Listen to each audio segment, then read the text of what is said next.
ዌልካም አሁንም ማነሳው ስለ ታሪክ ነው። እንግዲህ በኢትዮጵያ የፖለቲካ ስትሪ ውስጥ ታሪክ ቦን ኦፍ ኮንቴንሽን ሆኖ ቆይቷል። የመጨቃጨቂያ፣ ያለ መግባቢያ፣ የመከፋፈያ ምክንያት፣ የመጠላላት፣ የመጠላለፍ ኮዝ ሆኗል። እንግዲህ አለመታደር ነው። እንግዲህ አብዛኛው ታሪካችን ኦብጀክቲቭሊ ሲታይ አንድ የሚያደርገን ሆኖ ሳለ የሚያለያየን ሆኗል። የሆነበት ምክንያት ታሪክ የራሱ የሆነ ኔቸር አለው። አንድ ሂስቶሪካል ፋክት፣ ሂስቶሪካል ኢንሲደንት ሚሊየንስ ኦፍ ሂስትሪ ሊሆን ይችላል። ለምሳሌ ሚስተር ኤክስ ሞተ የሚለው ሂስቶሪካል ፋክት ነው። የሚስተር ኤክስ አሟሟት ሲታይ ግን ሪኢንተርፕሬት ይደረጋል፣ ሪኮንስትራክት ይደረጋል። ኤ የሚባለው ሰው በራሱ መንገድ ያስቀምጠዋል፣ እሱ እንደሚፈልገውና እሱ እንደታየው ወይንም ደግሞ የሱን ፖለቲካል ኒድ ሊደግፍ በሚችል መልኩ ኢንተርፕሬት ያደርገዋል ማለት ነው። ከዛ ጫላም የራሱን ይዞ ይሄዳል፣ አበበም እንደዚሁ፣ ከድርም እንደዚሁ። ምን ይሆናል? አት ዘ ኤንድ ኦፍ ዘ ዴይ እውነተኛ ታሪክ ላይ የተመሰረተ ፊክሽን ይፈጠርና ለትውልድ ይደርሰዋል ማለት ነው። እና አብዛኛው የኢትዮጵያ ታሪክ በእውነተኛ ታሪክ ላይ የተመሰረተ ፊክሽን ነው። እኔ የተማርኩት፣ አንተ የተማርከው፣ ሰው የሚጨቃጨቅበት ኦብጀክቲቭ ፋክቱ እየተሸቀጠ ሪኢንተርፕሬት እየተደረገ ስፖይል እየተደረገ ሪኮንስትራክት እየተደረገ የተለያዩ በእውነተኛ ታሪክ ላይ የተመሰረቱ ፊክሽኖች ይመረታሉ ማለት ነው። ከዛ ትውልዱ ቀውስ፣ ትናንቱ ግራ ይገባዋል፣ ችግር ውስጥ ይገባል። ይሄ ነው እና አንዱ የቅርብ ታሪክ የቅርብ በእውነተኛ ታሪክ ላይ የተመሰረተ ፊክሽን በኢትዮጵያ ውስጥ አለ። እሱ ምንድነው? የደርግን መንግስት ማን ጣለው፣ እንዴት ወደቀ የሚለውን በተመለከተ ደርግ እንግዲህ ብዙ ታሪክ አለው። የፖለቲካ፣ የሚሊተሪ፣ ከሚሊተሪ ጋር በተያያዘ በተለይ ሻዕቢያ ብዙ በእውነተኛ ታሪክ ላይ የተመሰረተ ፊክሽን ሲያስነብብ ቆይቷል ማለት ነው። ለህዝብ ሲነግር፣ ለትውልድ ሲያስተምር። እሱም ምንድነው?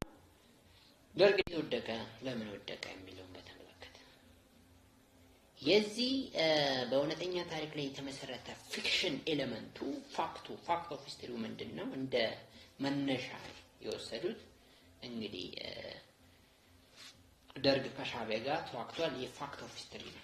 እችን ይወስዱና ከዛ በኋላ ያለውን ኢንተርፕሪቴሽን ቦዲውን፣ ኤሌመንቱን፣ ኮንክሉዥኑን፣ አናሊሲሱን ፊክሽን አድርገውታል ማለት ነው። ምክንያቱም አንዳንድ ጊዜ ጥሩ ፊክሽን እውነተኛ ታሪክ የተወሰነ ኤሌመንት ይፈልጋል ማለት ነው። የተወሰነ ኤሌመንቱ እንደመነሻ ሻዕቢያ ያስነበበው ታሪክ ምንድነው የሚለው የደርግ መንግስት የገለበጠው የሻዕቢያ የሚሊተሪ ሬዚሊየንስ ብቃት ነው።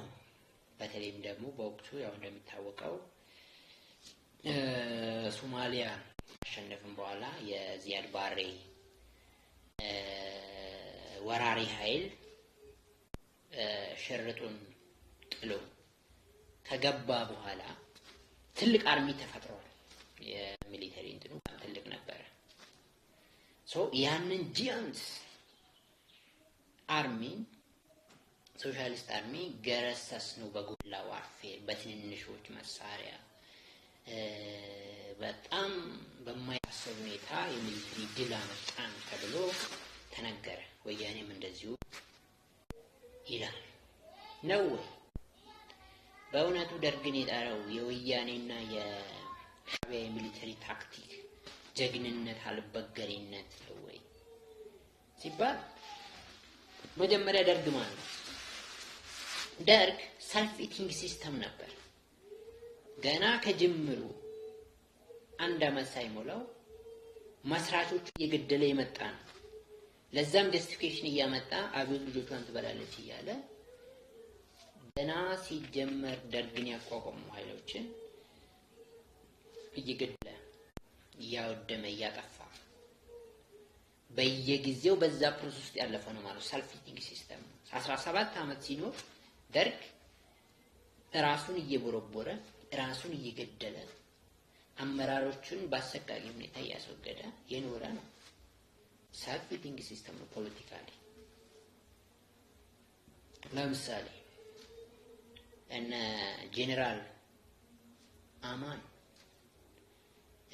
ኮሎኔል አጥናፉ፣ ተፈሪ በንቲ፣ እነ ጄኔራል ተፈሪ በንቲ እነኚህ ሁሉ የደርግ ግንባር የነበሩት ናቸው። እንግዲህ መጨረሻ ላይ በየማግስቱ የተገደሉት ማለት ነው። 17 ዓመት ሲኖርም እንደዚሁ ነው። ሰልፍ ፊቲንግ ሲስተም ነበረ። ራሱን እየበላ እየገደለ የቆየ ነው። አንድ በኋላ ላይ ከሻዕቢያ ጋር የነበረው ጦርነት የተፋፋመ ሲመጣ ምን ሆነ? ይሄ ራስን የመግደል ከራስ ውስጥ የነበሩ ሰዎችን የማስወገድ እንትን ወደ ሚሊቴሪውን ቀጥሎ ትንሽ ስህተት የሰራ የሚሊቴሪ አዛዥ ግንባሩን በለው ቂጡን በሳንጃ ወው የተባለ ሲገደል ነበር። ከዛ መጨረሻ ላይ ምን ተፈጠረ? ኢንተርናሽናል ሲስተሙ ግሎባል ወርልድ ፓወር ስትራክቸሩ ተቀይሮ የሶሻሊስት ካምፕ ተዳክሞ ወደ ዌስት ፓወር ትራንስፈር ሲሆን የደርግ ሱፖርት ቤዙ የሶሻሊዝም ካምፑ ሲዳከም ደርግም ተዳከመ። ይሄ ታሪክ እየሄደ ፒክ ላይ ሲደርስ ምንድነው የሆነው? በተለይም ደግሞ በ1981 መፈንቅለ መንግስት ተደረገ በሚሊተሪው ማለት ነው። በዛን ሰዓት በመቶ የሚቆጠሩ በ50 ምናምን ቁጥር የምንጠቅሳቸው ትልቅ የሚሊተሪ ሲኒየር ጄኔራሎች ተገደሉ። ይሄ ዝም ብሎ ፊልድ ኦፊሰሩና ፊልድ ጄኔራሉ ሳይቆጠር ማለት ነው። ሃይ ራንኪንግ ፖዚሽን ላይ ያለ የጦር አዛዥ የነበሩ የአየር ኃይል ጦር አዛዥ፣ የምድር ጦር አዛዥ፣ የሎጂስቲኩ የደርግ ሴንትራል ኮሚቴ አባል የነበሩ በወቅቱ የነበረው ፓርቲ ማለት ነው አለቁ። ሌላው ፊልድ ላይ ተገደለ በራሱ ወታደር ማለት ነው። በተለይም ሁለተኛው አብዮታዊ ጦርነት የሚባለው ኤርትራ የነበረው ኃይል ጨረሳቸው የራሱን እንትኖች አዛዦች ከመጥፎ አለቃ እስከ ጄኔራል። ኦፊሻሊ ደግሞ እዚህ አዲስ አበባ ውስጥና በተለያየ ቦታ ተይዘው የተገደሉ ራሳቸውን የገደሉ ታስረው የትም የጠፉ ስፍር ቁጥር የላቸው። ስለዚህ ሻዕቢያ ከገደላቸው ተራ ወታደሮችና ሚድል ሎ ራንኪንግ ሚሊተሪ ኦፊሰሮች ይልቅ ደርግ የገደላቸው ሃይ ራንኪንግ ቶፕ ጄኔራሎች ይበልጣሉ በቁጥር። እኔ አይደለም ያልኩት፣ ታሪክ ነው። ኦብጀክቲቭሊ ታሪክ እንደዚህ ነው፣ እንደሚወራው አይደለም። ደርግ ራሱን ነው በራሱ ያፈረሰው እንጂ የሻዕቢያ የጦር ታክቲክ የበላይነት፣ ሬዚሊየንስ፣ የወያኔ ጀግንነት አይደለም። በነገራችን ላይ ሻዕቢያ መቼ ነው ከጎሪላ ዋርፌር ወጥቶ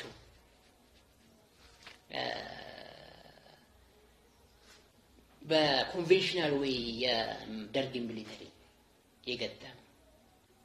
4-5 ዓመት አይሞላም። በተለይም በዋነኝነት ጦርነቱ ተፋፍሞ ወደ አስመራ የተቃረበው ከመፈንቅለ መንግስቱ ሙከራ በኋላ ነው። እስከዛን ጊዜ ድረስ ሻዕቢያ የነበረው ከጅንጀሮ ጋራ በናቅፋ በረሃ፣ በአልጌና ተራራ፣ በሳሄል በረሃ ከፍልፈል ጋራ ነበር ለ30 ዓመታት ሲኖር የነበረው። አስመራን አይቷት አያውቅም። ምጽዋ፣ ከረን በታሪክ ነው የሚያውቃቸው ለ30 ዓመት። ባሬንቱን በዛ አካባቢ ምን ያደርጋል ሲጀምር? ዋና እንትኑ እንትን ነው የናቅፋና የአልጌና በረሃዎችና ተራራዎች ናቸው። ይሄ ነው ፋክቱ። ከዛ ግን ይሄ መፈንቅለ መንግስቱ ሚሊተሪው ሻተር ካደረገ በኋላ ውስጡን ከቦረቦረው በኋላ ኢንተርናሽናል ሲስተሙ ከዋዠቀ በኋላ እና የደርግ መንግስት ሱፖርት ቤዙ የመሳሪያ ነው የፋይናንስ እንትኑ ከውጭ የሚያገኘው እንትን ከተዘጋ በኋላ ብቅ አሉ። 2 አመት 3 አመት አይሆንም ኮንቬንሽናል ዋር ከደርግ ጋር የተዋጋው ማለት ነው። አሁን ምሩቅ ከአስመራና ከሜጆር ታውን ከከረም ምናምን ውጪ ይሄ ነው እንግዲህ አሁን ላይ በእኛ ጀግንነት ነው ይህንን ሚሊተሪ የደርግ ሚሊተሪ በታተን ነው የሚለው ማለት ነው። ወደ ወያኔ ስንመጣ ወያኔ ሚሊተሪ ሆኖ አያውቅም። ኢቭን መንግስት ስልጣን ላይ እስከመጣ ድረስ ማለት ነው። ወያኔ ሲጀመር ጀምሮ እስከ መጨረሻው የጎሪላ ዋርፌር ከጎሪላ ዋርፌርም ሂት እንደረን የሚባለው ታክቲክ ሲያደርግ የነበረ ነው። በደርግ መንግስትም እምብዛም ትኩረት ያልተሰጠው ተራ ሽፍታ ነው። ምንድነው ሲያደርጉ የነበሩት? በደደቢት በረሃና በአንዳንድ ቆላማ ቦታዎች 100፣ 10፣ 50 የሆኑ ኮንቮይ ሚሊተሪ ኮንቮይ በሂት እንደረን ያጠቃሉ። ስንዴ ይዘርፋሉ። ሚሊተሪ ሎጂስቲክ እንትኖች ከዛ ባለፈ ለዘመናት የደርግ መንግስት ከመጨረሻው ድረስ በተለይም ደግሞ ትግራይ እስከተለቀቀበት እስከ 1980ዎቹ ምናምን መጀመሪያ አካባቢ ኦፊሻሊ ደርግ ግንባር አቋቁሞ ወያኔን ተዋግቶ አያውቅም። መቼ ነው ወያኔን የተዋጋው? እነሱም በዘፈናቸው የሚያነሷት ነገር አለ። ትልቅ ግንባር የሚባለው ለወያኔ እቺ በ82 ምናምን አካባቢ የተደረገው የደብረ ታቦር እና ወሎ አካባቢ እሱም መጨረሻ ላይ ደርግ ኦልሞስት መንግስቱ ወደ ዚምባብዌ ሊበር ከ6 ወር ከአመታት በፊት የተደረገ ነው ማለት ነው። 2 አመት እንኳን ኮንቬንሽናል ዋር አድርጎ ያለው ወያኔ ወሬላ ዋርፎሮ ወሮ ጀመረ፣ በዛው ጨረሰ። እድል ቀንቶት። ስለዚህ ሻዕቢያም ሆነ ወያኔ ደርግን አሸንፎ በሚሊተሪ ካፓሲቲያቸው በአመራር ሊቅነታቸውና በነበረው ጀግንነታቸው ቀን ምንድነው ድል ቀንቷቸው ሳይሆን ምንድነው እሱ ጌታ ረድቷቸው ፈጣሪ ረድቱን ቢሉ የተሻለ ነው የሚሆነው ማለት ነው። ካለበለዚያ ቅድም እንዳልኩት በእውነተኛ ታሪክ ላይ የተመሰረተ ፊክሽን ነው የሚሆነው። ምክንያቱም ደርግን ያፈረሰው ራሱ ደርግ ነው። የደርግን ሚሊተሪ ሻተር ያደረገው ስካተር ያደረገው በየጊዜው የሚገደሉ የደርግ ጄኔራሎች ቁጥር መጨመሩ፣ ወታደሩ እዙ መበላሸቱ። 3 እዝ ነበር የነበረው። የፖለቲካ ፓርቲ ኤሌመንት አለ ሚሊተሪ ውስጥ፣ እዛ የሚሊተሪ አለ፣ የሚሊተሪ ኢንተሊጀንስ ተብሎ ማማ የበላይነት እንዳለው በወታደር ህግ እንግዲህ ዋን ኮማንድ ነው። በቃ አርግ አታርግ እና ኮማንድን ኮንትሮል እንትኑ በጣም ስትሮንግ ነው ማለት ነው። ይሄ ሴንትራላይዝድ መሆን አለበት። በወቅቱ በተለይ ከመፈንቅለ መንግስቱ በኋላ እንደዚህ አይነት ነገር ስለጠራ የሶሻሊስት እንትን እንደዛ ስለነበር ሚሊተሪ እዙ የለውም። እዙ በጣም የተበላሸ አመራሩ በካቱ የፖለቲካ እንትን የተጠላለፈ ስለነበረ ነው። በለስ ቀንተውት ነው የሚባለው ወያኔ። በለስ ቀናው ያ ጠላት የሚባለው ኃይል ራሱን በራሱ አዳከመ። ኢንተርናሽናል ሲስተሙ ዲስፈር አደረገው። ስለዚህ ወያኔ ማህዮቹን ጭኖ መጣ ወደ አዲስ አበባ። ታንክ ይዞ መጣ ይባላል። ጉድ ነው። ታንኩ እዚሁ ነው ያገኘው። የደርግ ወታደር ስንትና ስንት ሺህ ታንክ ነው እዚህ 100 ታንክ ነበር እዚህ ነበር አዲስ አበባ ውስጥ። በነገራችን ላይ መንግስቱ ኃይለማርያም ለዚምባብዌ የበረረው ፖለቲካሊ ዲፊትድ ስለሆነ እንዴት ሚሊተሪውን እንደሚያዝ ስለጠፋበት ነገሮች ሁሉ ስለተበላሹበት ፖለቲካሊ ስለተሸነፈ በኢንተርናሽናል መዳረም በውስጣዊ ሁኔታው ስለነበር እንጂ ወታደሩ አቅማንሶት ተማርኮ አልቆ ወይ ተገሎ አልቆ እዙ ፈራርሶ አይደለም። ምን እንደሚያደርግ ስለጠፋበት ሚሊየንስ ኦፍ ሄቪ ዌፐንስ አለ፣ የተለያየ መሳሪያ፣ የተለያየ አደረጃጀት፣ ልዩ ጥበቃዎቹም ነበሩ እዚህ እና ማቴሪያል ዋይዝ ሁማን ሪሶርስ ዋይዝ ሁሉ ነገር እያለ የሚሊተሪ እንትን በፖለቲካ ስትሸነፍ አሁን ነው የምትሄደው ማለት ነው። እንደዛ ነው የሆነው። ስለዚህ ወያኔ ሆነ ሻዕቢያ የነገሩን ታሪክ አሁንም እያሉት ያሉት ነገር በእውነተኛ ታሪክ ላይ የተመሰረተ ፊክሽን ነው። ፊክሽኑ ምንድነው? አሁን የተባለው ነገር ነው። የዛ የፊክሽን እውነተኛ ታሪኩ መነሻው ደግሞ ያው ጦርነት ነበር ይታወቃል። ለምሳሌ የናደው እዝ ነው እንግዲህ ትልቁ ድላችን ብለው የሚያወሩት ሻዕቢያዎች። የናደው እዝ በወቅቱ ጠንካራ የሚባል ኤርትራ ውስጥ የተመደበ እዝ ነው። ይሄ እዝ ምን ሆነ? አዛዡ ተቀየረ። ከደርግ ጋር ከኮሎኔል መንግስቱ ጋር ባለመስማማቱ የሆነ ነገር ተፈጥሮ ወስዶ ገደለው አዛዡ። የዛን አዛዥ በጣም ጠንካራ የሚባል የትግራይ ተወላጅ ነው ሰውየው ራሱ እና በቦታ አዲስ ከመሀል ሀገር የመጣ የኤርትራን አካባቢ ማቅ ተመደበ። because of his loyalty ማለት ነው። በሱ ሰው ምክንያት ነው ያ እዙ አጉል የሆነውና ኦልሞስት ሻዕቢያ በትንሽ ሳክሪፋይስ ያንን ሁሉ ሊጠቀናል። አብዛኛው የሚሊተሪ ውድቀት ቢሆን ምንም አይነት ውድቀቶች በወቅቱ በአብዛኛው 90% ራሱ ደርግ የሰራው ሚስቴክ ነው። አንዳንዴ ምን ይደረጋል መሰላችሁ? በታሪክ ተገፍቶ ጎሪላ ዋርፌሩ በረሃ ከገባ በኋላ ከበረሃ እናውጣው ሲሉ ጀነራሎቹ ተውት ይባላል። ከዛ እንደገና አንሰራርቶ ይመጣል፣ እንደገና እንትን ይደረጋል። ማጥፋት የሚቻልበት ሁኔታ ራሱ እየነበረ ነበር ማለት ነው ወቅቱ። ይሄ ነው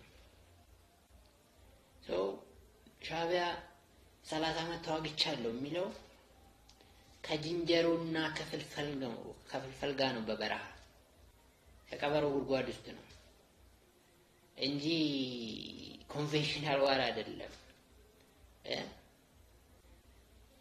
ይሄ አሁን እንደሚባለው እንትን አይደለም። መጨረሻ ላይ ያው ብዙ ነገር ፌቨር አደረጋቸው። የሱዳን አርሚ ያግዛቸው ነበር። ግብጽ ያው ታወቀና ኢቭን የሊቢያ ፎርስ ናቫል ፎርሳቸው ሁሉ ያግዛቸው ነበር በመጸዋ አካባቢ። ኢቭን ኢራን እና መሳሪያ ማገኙ፣ ብዙ መሳሪያ ያገኙ።